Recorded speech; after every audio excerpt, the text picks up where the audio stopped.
Gidiştenim bir güçlü yanım. Ne işledim fikrimde değmedim. İlk hayatım anlatamadım. Sana diyecek bir cevabım. Sen o yılcak ucunda o bakacak. O yarma beni ne bana okuymayacak. Sen yılcak ucunda o bakacak. O yarma beni bir boca okuymayacak.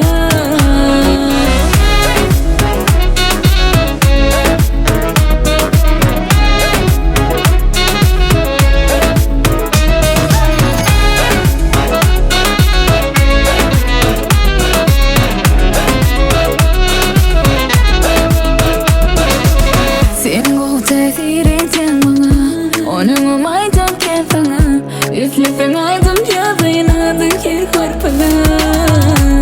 Hua layat efin, dinleyet hirdim istesem. Mekenim yok ya kefinse, ağlardım kalayan menfedim. Sen o yılcak ucunda o bakacak. O yorma beni ne bana okuymayacak.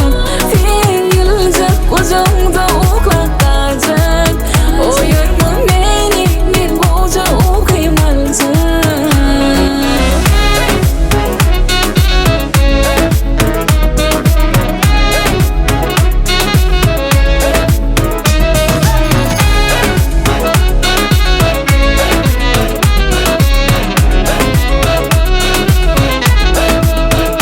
Sen o yılcak ucunda o bakacak.